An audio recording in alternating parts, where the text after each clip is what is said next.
E a ideia aqui é um pouco falar do trabalho do Banco Central, explicar um pouco como a gente vê a trajetória de taxa de juros e falar um pouco do que a gente fez e das consequências do que a gente tem feito, de como a gente consegue olhar para frente, né, o cenário.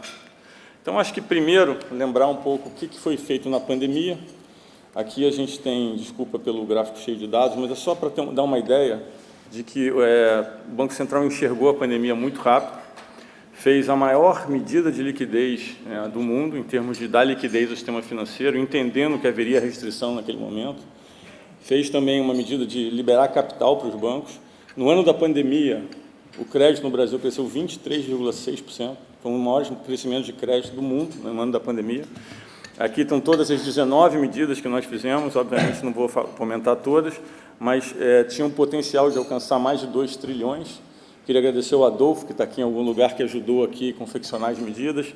A gente ficou aí 2 meses trabalhando para confeccionar as 9 medidas para que o Brasil passasse bem durante a pandemia. Vou explicar um pouco como é que a gente trabalha, que eu acho que é super importante, porque é um trabalho muito técnico, né, e o que acontece é que acaba, com esse anseio, né, da queda de juros, a gente acaba vendo um elemento político, né, num trabalho que é puramente técnico, né. Nosso trabalho é técnico no sentido que a gente olha 3 coisas. Como é que é a tomada de decisão do Banco Central? E lembrando que a gente segue aqui o sistema de metas, que é um sistema que tem um sucesso enorme, que é seguido por grande parte dos países no mundo. Então, a gente olha a inflação corrente. Quando a gente olha a inflação corrente, a gente tenta identificar na inflação corrente se tem algum elemento de tendência, se tem algum grupo da inflação que está saltando aos olhos, se a gente consegue identificar na inflação corrente alguma coisa que é passageira, que é uma coisa que é mais estrutural.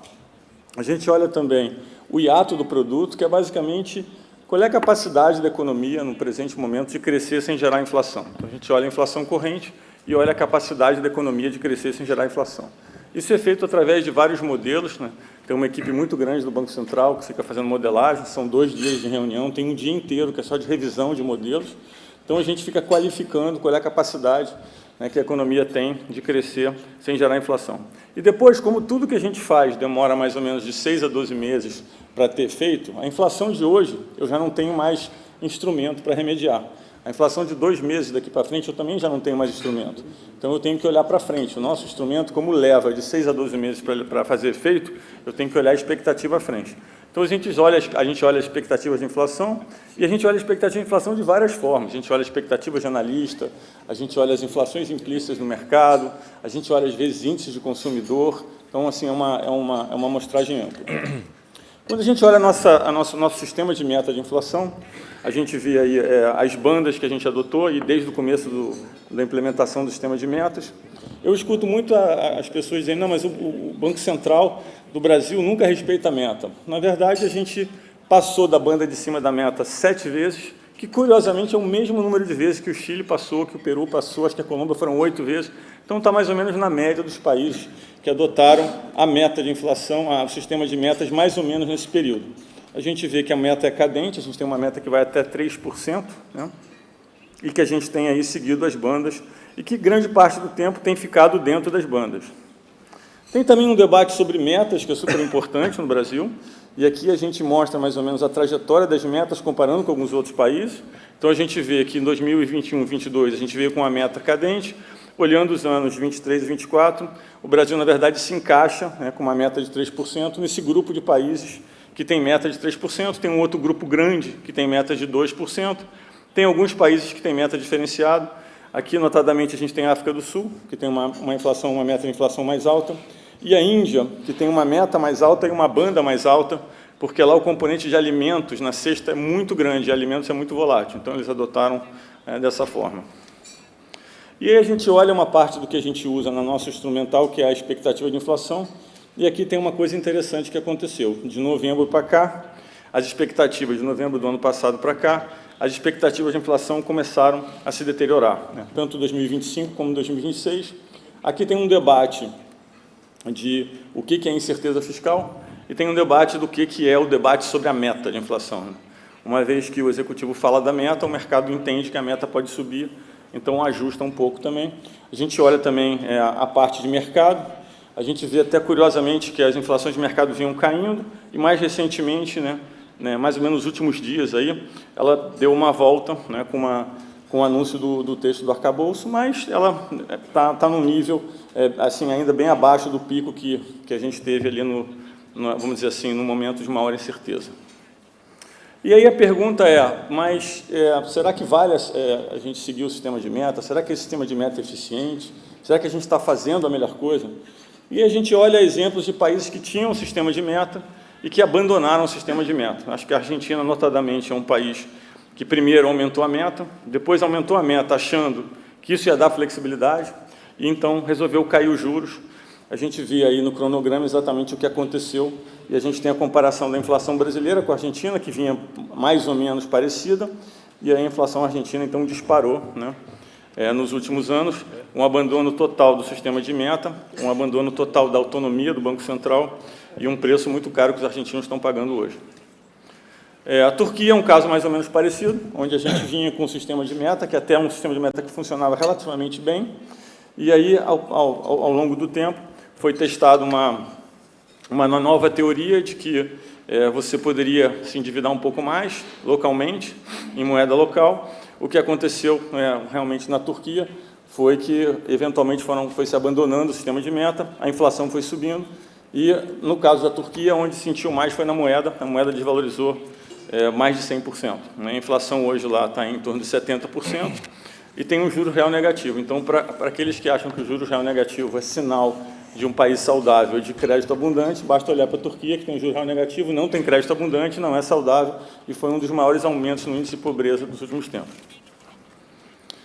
Então, aí a pergunta o Banco Central atua de forma autônoma ou ele, em algum momento, é agente político? A gente escuta muito isso também, E eu acho que é importante aqui a gente categorizar o que o Banco Central tem feito.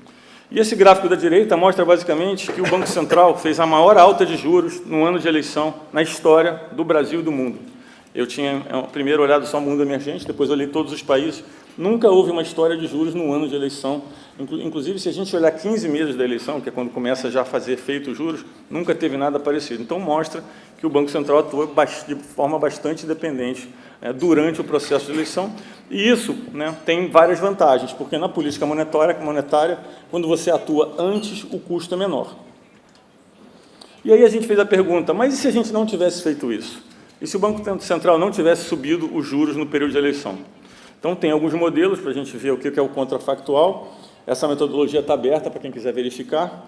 Então, basicamente, se a gente não tivesse subido os juros, a inflação não seria 5,8%, seria 10%. A inflação esperada no outro ano seria 14%.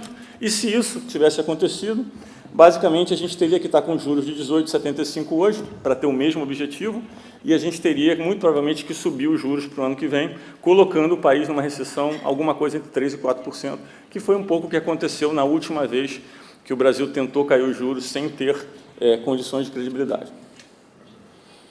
Então, a gente olha um pouco o tema da inflação no Brasil. Esse gráfico, à esquerda, abaixo, e à esquerda, eu acho que é um dos mais importantes. Ele basicamente compara a inflação do Brasil com a inflação da média do mundo desenvolvido. E a gente vê que a gente tem momentos que os choques globais geram inflação no Brasil e tem momentos que o Brasil tem inflação sozinho. Então, a gente vê ali nos anos de 14 e 15 que o Brasil basicamente teve uma inflação sozinho, e como nesse último ciclo o Banco Central começou a cair os juros, começou a subir os juros bastante antes de vários outros países, a gente vê ao contrário, que a inflação brasileira está bem abaixo da média da inflação do mundo desenvolvido. Então, mostra, quando a gente olha, inclusive, esse gráfico, que tem as linhas de desvio padrão, que é uma situação bastante atípica, sucesso de combater a inflação na forma como foi feito. E tem um argumento também que eu escuto muito, não, mas a inflação é de oferta. Então, se a inflação de oferta não precisa juros. Bom, não é isso que a gente identifica. Primeiro, quando a gente disseca o que é componente de oferta e de demanda, a gente chega à conclusão clara que hoje tem muito mais componente de demanda do que oferta. Depois, é importante dizer que mesmo que a inflação fosse de oferta, os bancos centrais têm o dever de combater o que a gente chama de efeitos secundários, que é quando os efeitos da inflação de oferta se propagam na cadeia. Perdão. E aí, o que acontece quando a inflação sai de controle? Por isso que a missão do Banco Central é tão importante no combate à inflação e precisa persistir. Tem vários estudos, inclusive para eventos hiperinflacionários brasileiros, que mostram que as empresas brasileiras se adaptam rapidamente, né, à inflação mais alta. Os ricos, as pessoas que têm recursos, se adaptam mais rapidamente, mas os pobres não. A inflação é um grande instrumento de desigualdade, de aumento de pobreza. Eu tinha vários exemplos, eu não tenho como apresentar todos aqui, eu vou apresentar na CAI mais exemplos, mas tem um exemplo aqui da Argentina, onde a gente vê que saiu um índice, esse é mais recente, saiu semana passada ou retrasada, um grande aumento da pobreza e da pobreza extrema gerada pela inflação, porque quem tem menos recurso não consegue se proteger da inflação, quem tem mais recurso consegue se proteger, e as empresas, e aí tem um caso brasileiro específico, que a gente consegue ver que as empresas, de uma certa forma, conseguem se proteger da inflação. Por isso que a missão do Banco Central, de ter certeza que a gente combateu a inflação, é muito importante. A gente precisa passar a mensagem que a inflação é um imposto regressivo, o governo ganha dinheiro porque abre mais espaço fiscal, as pessoas perdem, né? Quem tem dinheiro se protege, quem não tem não se protege. E aí a gente se pergunta, mas por que os juros são altos no Brasil? E é um trabalho aqui, o Isaac conhece bem alguns desses gráficos aqui, mas tem um tema principal, que é a nossa recuperação de crédito, é baixíssima. A gente só está melhor do que Zimbábue, Turquia, Burundi e Venezuela, em termos de recuperação de crédito. Então, aqui tem um tema da recuperação no crédito ser um processo judicial longo, demorado, e tem também um tema muito importante, que é os indicadores de risco. Então, quando a gente olha por que os juros é alto, e aqui, obviamente, eu não vou ter tempo para explicar tudo, a gente divide na parte de canal de política monetária, ou seja, potência da política monetária, e na parte, vamos dizer assim, estrutural. Essa aqui é a parte estrutural. Então, a gente tem recuperação de crédito baixa, a gente tem uma dívida bruta, né, do governo brasileiro, que é bem maior do que a média dos países emergentes, a gente tem uma taxa de poupança menor, e a gente tem aí um crédito espelhado num instrumento chamado CDS, que é o Credit Default Swap, que o Brasil é bem acima de vários outros países. E aí tem uma parte que é a parte de canal, né, o canal da política monetária. Por que às vezes, quando eu quero fazer um ajuste, eu tenho que subir mais os juros que outros países? Porque isso funciona como se fosse uma tubulação, né? E às vezes a tubulação, se ela está mais entupida, eu tenho que aumentar a pressão de água para fazer o mesmo efeito. O que significa a tubulação de política monetária estar entupida? Bom, uma das coisas que explica, tem outras, de novo, eu não vou ter tempo de falar sobre tudo aqui, mas essa é a principal. Uma das coisas que explica é quando a gente tem um percentual de crédito muito grande direcionado, né? Então, se eu tenho um percentual de crédito muito direcionado, quando eu mudo a política monetária, eu não tenho influência sobre esse percentual. Então, é como se o tubo tivesse um pouco entupido, para fazer a mesma pressão, para fazer o mesmo efeito, eu tenho que colocar mais pressão. É o efeito também que a gente chama da meia entrada. Então, se eu vendo muita meia entrada, a entrada principal tem que ser mais cara para compensar. E aqui a gente tem um gráfico comparando, né, esse percentual de direcionamento. E vê que o Brasil tem 40%, os outros países na média têm 4%, o México aparece ali um pouquinho mais alto, mas o México, o crédito direcionado não tem subsídio, então é um pouco diferente do Brasil. Então, isso aqui explica, em parte, por que às vezes os nossos juros tem que ser um pouco mais alto, porque a potência da política monetária é um pouco mais baixa. E por isso que a gente diz que ter um componente de crédito subsidiado muito maior faz com que a política monetária tenha menos efeito. Isso significa que a taxa de juros estrutural da economia, quando eu tenho muito crédito subsidiado, ela é maior. Isso não é porque eu acho A ou B ou é correto ou errado. Isso é uma coisa que sai, né, é um estudo que sai, né, da relação entre a potência da política monetária e o espaço que a gente tem. E aí a gente fala, bom, mas a taxa de juros de reais no Brasil é muito alta? E eu vejo muita narrativa, não, a taxa do Brasil é o dobro da segunda.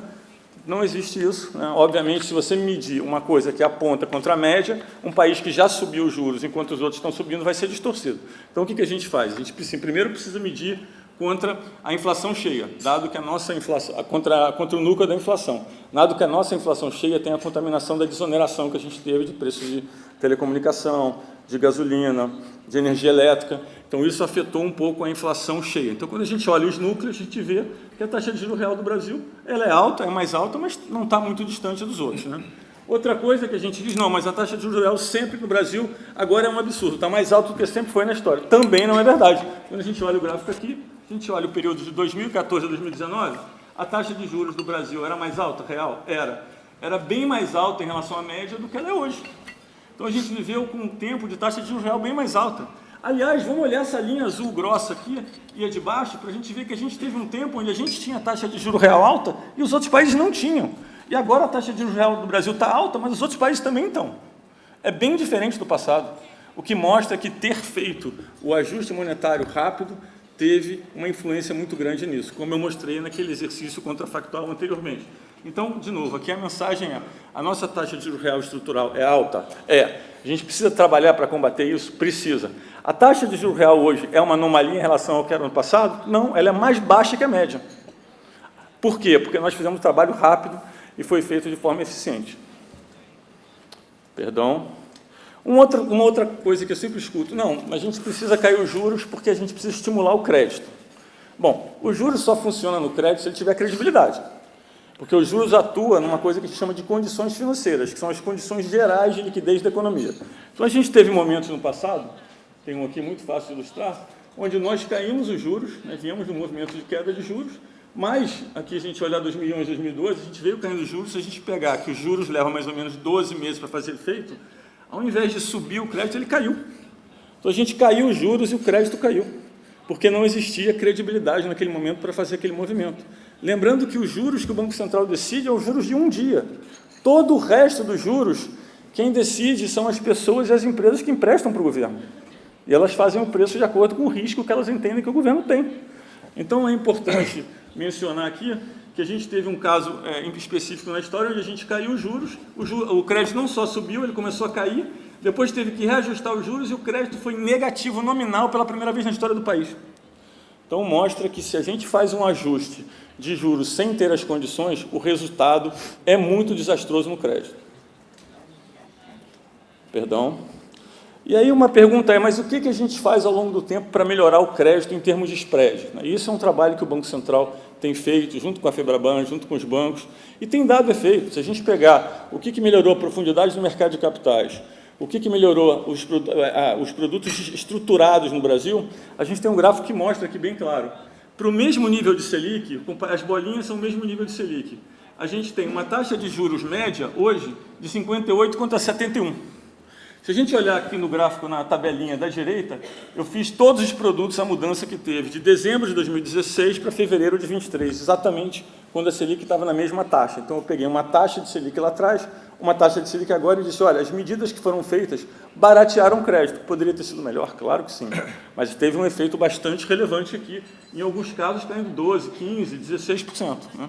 Obviamente, a gente precisa continuar trabalhando, é um trabalho que a gente tem que fazer sempre, tem que ter mais medidas de crédito, mais medidas de fomentar o mercado de capital. Aqui são todas as medidas, a apresentação está à disposição para quem quiser ver, não vou ter tempo de passar, mas a gente fez mais de 40 medidas para melhorar o mercado de crédito nesses últimos 4, 5 anos. Bom, aí a gente fala: mas o Banco Central não tem agenda social? Claro que tem. O Banco Central tem uma preocupação enorme com as pessoas. Nossa principal preocupação é com o bem-estar das pessoas. E com crédito, ter crédito barato, mas de forma sustentável. Então, a gente identificou logo no começo que o cooperativismo era uma forma de crédito barato. Vamos incentivar o cooperativismo. É mais barato, é mais direcionado, atinge o pequeno, às vezes o pequeno agricultor. Então, a gente fez um programa com mais de 20 medidas no cooperativismo, e aqui está o resultado do aumento do crédito cooperativismo em relação ao resto do crédito. E a gente mostra aqui em relação ao breakdown de se é pequena, grande ou média empresa. Então, um grande trabalho foi feito no cooperativismo. Eu acho que os parlamentares que representam as cooperativas reconhecem isso. É um trabalho que a gente fez aqui. Eu quero agradecer ao diretor Paulo Sérgio, que fez esse trabalho e que entende muito de cooperativa. Outra coisa é o microcrédito. O microcrédito é o crédito que gera inclusão. É o crédito que você vai na comunidade, que você dá para a pessoa para abrir aquela lojinha, para abrir aquele pequeno comércio. Esse é um crédito que estava esquecido no Brasil. Ele vinha de 3 anos de queda. A gente fez um programa enorme de microcrédito. Olha o que aconteceu com o microcrédito. Olha a subida do microcrédito. Essa é uma agenda social do Banco Central. A gente estimula o microcrédito. A gente fez várias mudanças na legislação de microcrédito. Então, é importante entendendo como é que a gente olha isso. E aí, a parte de tecnologia, que aí é onde a gente teve o maior movimento de inclusão financeira dos últimos tempos. Aqui a gente consegue ver, por exemplo, um gráfico do Pix, com todos os outros sistemas feitos no mundo.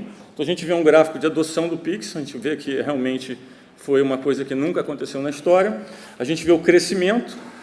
E aqui é um estudo feito pelo BIS que mostra a inclusão financeira com o Pix. Então, a gente tem uma linha azul, que é o total de usuários de Pix, e a gente tem a linha vermelha, que é a bancarização. Então, a gente vê que, à medida que o Pix entrou, as pessoas se bancarizaram. Teve mais ou menos uns 9 milhões de contas que foram abertas. Hoje, a gente sabe que até quem é a pessoa que pede dinheiro no sinal de trânsito ou vende aquela coisa na rua, usa Pix, né? Inclusive, eu tinha um vídeo aqui que me falaram que eu não podia mostrar, porque eu tenho que preservar a identidade das pessoas, né, que é lá lá do estado do nosso querido senador Davi, que é tartarugalzinho, que é uma pessoa que deu um depoimento que diz que na cidade não tem banco, não tem nada e tudo é feito com Pix.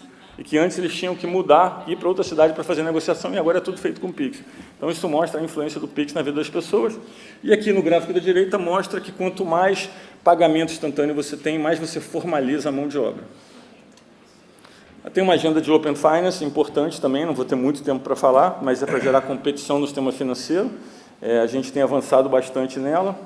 Tem o Real Digital, que é uma inovação. O Brasil vai ser um dos primeiros a ter o piloto, a Índia já teve, a gente vai fazer aqui, já no mês que vem começa o piloto do Real Digital. A gente tem alguns projetos em relação a isso.